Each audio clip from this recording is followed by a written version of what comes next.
Barnaby Joyce the failure, he wants to rule Australia, but the trouble you see with Barney baby is he suffers from coprolalia, coprolalia, coprolalia. It's the medically correct term for a person who talks a lot of shit. And Barnaby does a lot of it. And today being Xmas Day, the 25th of the December, 3 days after the summer solstice here in Australia, Barnaby decided he had to give us all an Xmas message, a massaged message, which he posted on Twitter in a 52-second video clip, and he's 52 years old, so, ooh, isn't that neat? In his video clip, he's hot and he's sweaty and he's dirty and he's dusty and he's feeding his moo cows. And he opens his discussion by saying that nobody needs to convince him that climate change is not happening.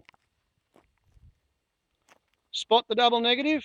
Nobody needs to convince him that climate change is not happening. He's already convinced that climate change is not happening. That's his underlying bedrock position, and he let it slip in a Freudian slip in his opening line. Then he begins lying. He says the climate is changing. Well, duh. He hammers the idea of climate change. He doesn't use the words global warming because that would be too scientific. The problem is not that the climate is changing. The problem is that the globe is warming. The fact that the globe is warming, that causes the climate to change. Climate change is a symptom. It's not a disease. Global warming, that's a disease. Global warming is a causal factor. And what's causing the global warming? Anthropogenic greenhouse gas release on a global industrial scale. Everything from steel making to concrete to cows farting methane to choo-choo trains, cargo ships, aeroplanes, everything that uses coal and oil and gas or produces methane. That's what's causing global warming, anthropogenic global warming. Climate change is just a minor side effect.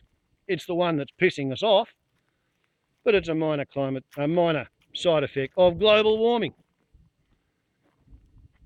So then Barnaby, having contradicted himself, he doesn't need to be convinced that the climate is not changing, but the climate is changing. And then, remarkably, his next statement is that he can't see how establishing a new tax will make the climate go back to being what it used to be. Straw man, straw man, straw man, ding, ding, ding, ding, ding. Nobody ever said that taxing carbon today will make things go back to being the way they used to be. Not once, not ever. That's not what the suggestion is.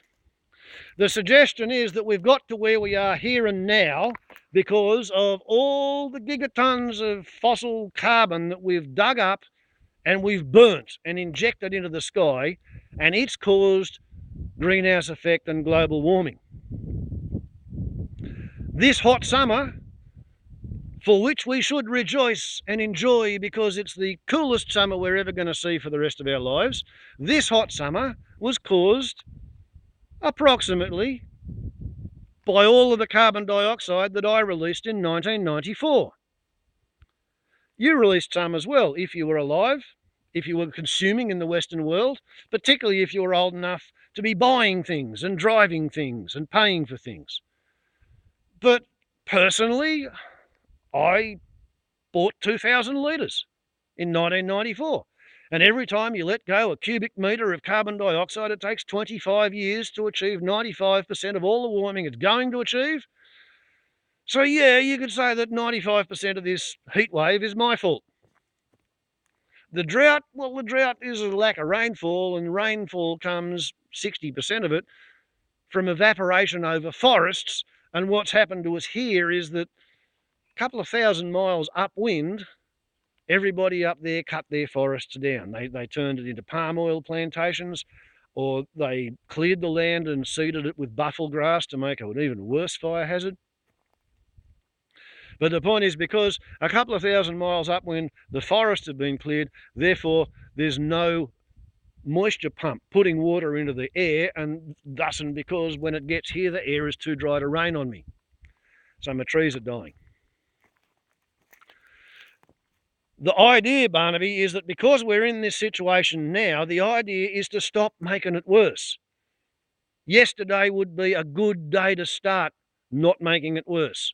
So if we can stick a carbon tax as soon as possible, as steep as possible, onto everything which relies on carbon emissions, road transport, air transport, sea transport, grid power, chemical processes like manufacturing cement, manufacturing steel, all of these things that are highly carbon intensive, we have to stop them. And if that means the economy is not going to grow, good. Because the economy is the problem. The economy is the problem because the economy is what's killing the environment. And if there's no environmental surplus, you can't have any economic activity. It's one of those axiomatic little facts of life that you can't get around. No amount of bean counting, no amount of creative finance, no amount of investment banking and wanking can change that. All you can do is finish up like the Austrians with a lovely chainsaw factory and no fucking forest, so they have to export their chainsaw parts to Brazil and pay the Brazilians to make their chainsaws. 25 years ago it was at that point. My 1994 still was assembled in Brazil.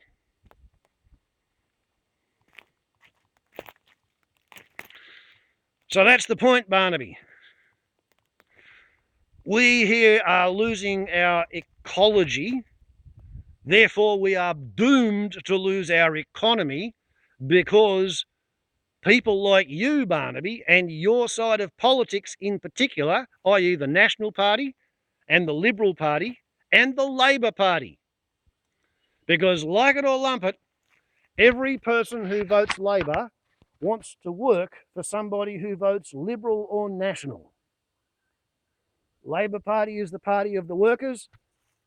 That means the people who can't figure out how to make a job for themselves, they have to go and ask for a job. They want a safe workplace. They want a living wage. They want sick pay and holiday pay and workers' compensation and superannuation. Everybody who votes Labor wants to work for someone who votes Liberal or someone who votes National. People in the Liberal Party, they want their spare money stacked up to make more money for them. They want to own businesses. People in the National Party, they want to own land and they want to squeeze the land until it gives them a profit, enough to buy the wife a fur coat once every year or so she gives them a ride on the nest every Saturday night. And that's the situation. That's what European colonisation did to Australia, established that as the dominant paradigm. And I'm sorry, Barnaby, but it's run its fucking course, and you were the prick who set it up. You delivered the coup de grace when we were going into this drought, and you said it was okay for your cotton irrigation industry mates to suck the water out of the river in periods of low flow. When you said it was okay to clear the Brigalow scrub. When you encouraged Adani to come and try and open up more coal mines.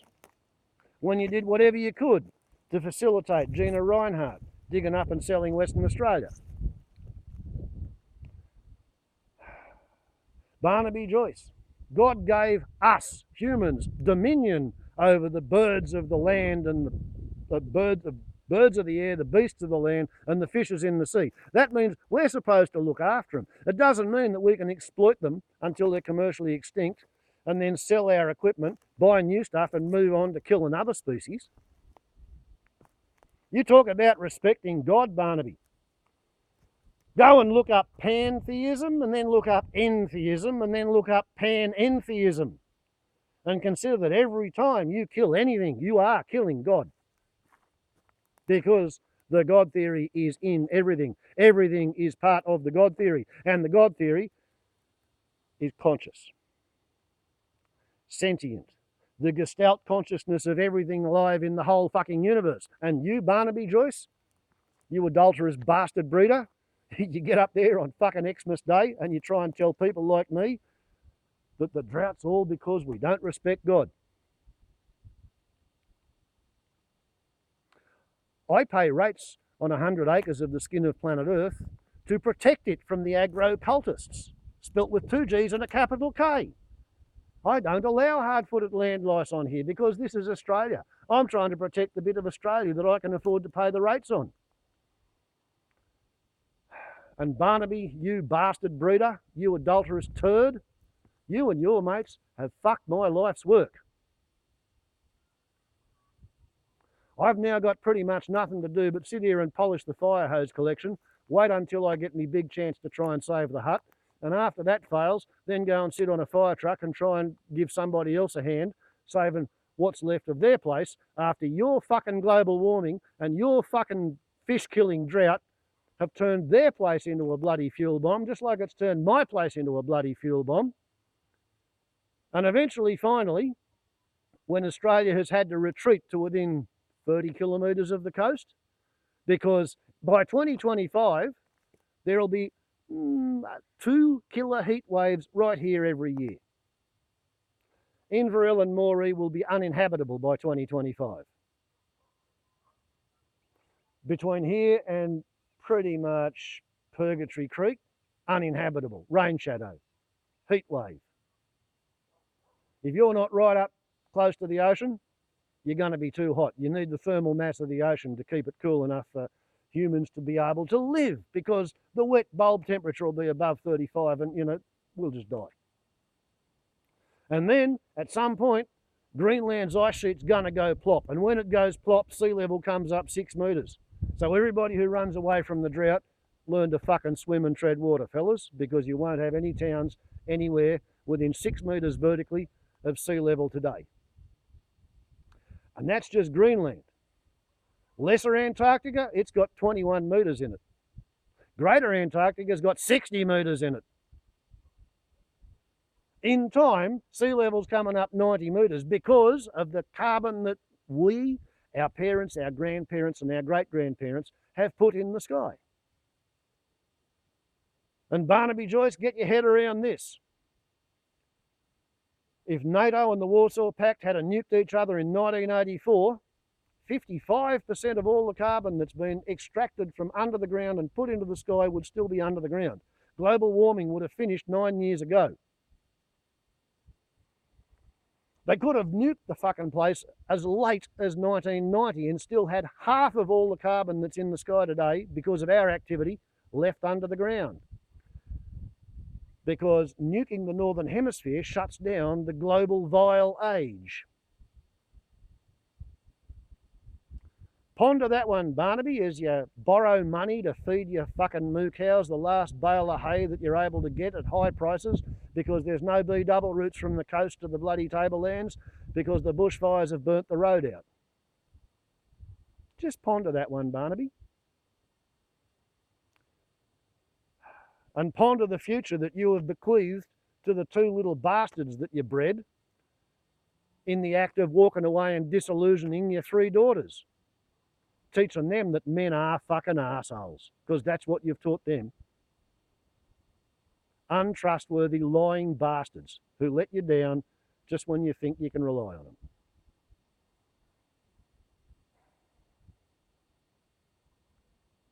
Fucking good thing you never went to De La Salle College, Armidale, Barnaby, because I would not want you to be an old boy of a school that I went to. You're not fit to wear the De La Salle College Armidale school tie. Maybe you fit right in with the old boys of St Ignatius Riverview. Maybe they're all as fucking hopelessly useless and selfish as you are.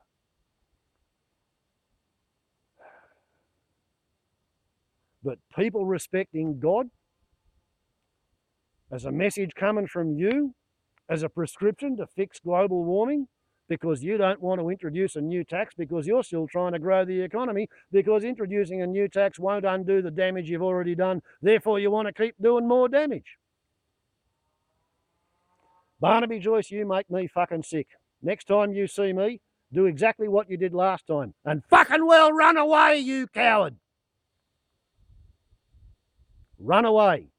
Because if you don't, I'll walk up and tell you all this shit to your face no matter who's with you. Warble's on a lot to YouTube, Barnaby and the Barnabyites. Such is life. Ciao.